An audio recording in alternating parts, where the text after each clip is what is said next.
नमस्कार दोस्तों, आज मैं आपके बीच हाजिर हूँ एक नए टॉपिक के साथ। Police custody and judicial custody. Police custody मतलब पुलिस हिरासत और जुडिशियल कस्टडी मतलब न्यायिक हिरासत। आप लोगों ने देखा होगा टेलीविजन्स पर कि फला आरोपी को इतने दिनों की पुलिस कस्टडी हो गई, फला आरोपी को इतने दिनों की जुडिशियल कस्टडी हो गई। लेकिन लोगों के बीच ये कन्फ्यूजन बरकरार रहता है, आखिर ये पुलिस कस्टडी क्या है, मजिस्ट्रेट कस्टडी क्या है या जुडिशियल कस्टडी क्या है।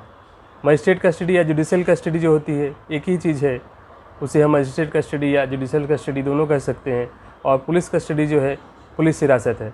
तो आइए हम इस टॉपिक पर चर्चा करते हैं। पुलिस कस्टडी उस केस में ली जाती है जब पुलिस ऑफिसर आपको किसी क्राइम में अरेस्ट करता है, तो सबसे पहले उसे 24 घंटे के अंदर अरेस्ट पंचनामा और सारी चीज़ें बनाकर उसे मजिस्ट्रेट के सामने आरोपी को ले जाना होता है।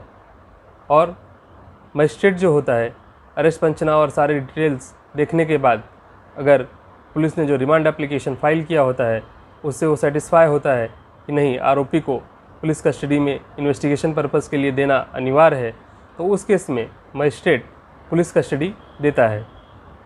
और पुलिस कस्टडी अगर हम देखते हैं कितने दिनों तक मैक्सिमम दी जा सकती है, तो इस बारे में section 167 of CRPC that is a criminal procedure code of 1973 में प्रॉपरली डिस्क्राइब एंड डिस्कस किया गया है। इसके अनुसार मैक्सिमम 15 डेज़ के लिए पुलिस कस्टडी दी जा सकती है। इसलिए आपने अगर देखा होगा तो 1 दिन, 2 दिन, 3 दिन, 4 दिन करके पुलिस कस्टडी दी जाती है।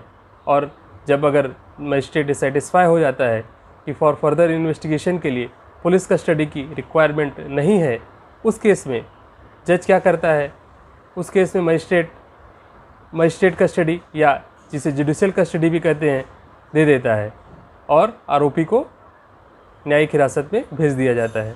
न्यायिक हिरासत में आरोपी को जेल में रखा जाता है और पुलिस कस्टडी में आपको पुलिस स्टेशन में जहाँ पे आपको अरेस्ट किया गया वहाँ लॉकअप में रखा जाता है।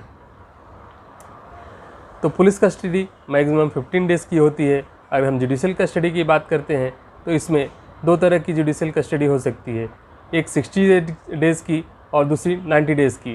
तो आइए जानते हैं 90 डेज़ की जुडिशियल कस्टडी कब मिलती है और 60 डेज़ की जुडिशियल कस्टडी कब मिलती है। तो 90 डेज़ की अगर जुडिशियल कस्टडी की बात करते हैं तो 90 डेज़ की जुडिशियल कस्टडी ऐसे केसेस में मिलती है जहाँ पर लाइफ इम्प्रिजनमेंट, डेथ पनिशमेंट की या 10 साल से ऊपर तक का पनिशमेंट हो, तो वहाँ पर 90 डेज़ की जुडिशियल कस्टडी मिलती है। और अगर 60 डेज़ के जुडिशियल कस्टडी की बात करते हैं तो ऐसे केसेस जहाँ पे 10 साल तक का पनिशमेंट होता है वहाँ पर जुडिशियल कस्टडी दी जाती है। अगर इसके आगे हम बात करते हैं कि 60 डेज़ या 90 डेज़ की जुडिशियल कस्टडी मानो ख़त्म हो गई, तो उसके बाद क्या होगा। सपोज़ आप किसी क्राइम में अरेस्टेड हैं और आपको 90 डेज़ की जुडिशियल कस्टडी मिल गई, तो 90 डेज़ की जुडिशियल कस्टडी मिलने के बाद क्या आपको छोड़ दिया जाएगा? जी नहीं, ऐसा नहीं है। 90 डेज़ की जुडिशियल कस्टडी समाप्त होने के बाद जो पब्लिक प्रोसिक्यूटर होता है उसको सेटिस्फाई करना होता है कि फ़र्दर जुडिशियल कस्टडी की रिक्वायरमेंट क्या है और क्यों आरोपी को अंदर रखा जाए। और उस समय अगर आरोपी या उससे पहले आरोपी बेल एप्लीकेशन फ़ाइल करके जो कोर्ट की टर्म्स एंड कंडीशन होती है बेल की सेटिस्फाई नहीं करता है, तो उसकी जुडिशियल कस्टडी आगे बढ़ा दी जाती है। तो अगर जुडिशियल कस्टडी अगर मिलती है किसी आरोपी को तो सबसे पहले बेल एप्लीकेशन फ़ाइल करना होता है और बेल एप्लीकेशन पे पुलिस की रिपोर्ट आती है। पुलिस रिपोर्ट आने के बाद उस पर हियरिंग होती है। हियरिंग होने के बाद अगर मजिस्ट्रेट सेटिस्फाई होता है, जज सेटिस्फाई होता है कि नहीं, आरोपी को इस कंडीशन में बेल दे दिया जाना चाहिए, तो वहाँ पर उसे बेल दे दी जाती है। और अगर जुडिशियल कस्टडी में रहते हुए अगर 90 डेज़ या 60 डेज़ बीत गए हैं और फिर भी बेल की कंडीशन या बेल बॉन्ड देने के लिए आरोपी कॉम्प्लाई करने के लिए नहीं तैयार है, तो उस सिचुएशन में उसकी कस्टडी आगे बढ़ा दी जाती है। 60 डेज़ की कस्टडी की अगर हम बात करते हैं तो 60 डेज़ की कस्टडी में भी ऐसा ही है और उसकी कस्टडी इसी तरह से आगे बढ़ती रहती है। बट ये कब तक आगे बढ़ती रहेगी, ये भी एक सवाल मन में आता है। ये 90 दिन की कस्टडी हो गई, उसके बाद भी अगर आगे बढ़ा दिया गया तो कब तक बढ़ती रहेगी, या 60 दिन की कस्टडी मिली थी उसके बाद आगे बढ़ा दिया गया तो ये कस्टडी कब तक आगे बढ़ती रहेगी। तो इसके बारे में सेक्शन 436A ऑफ CRPC में डिटेल्स और जानकारी दी गई है।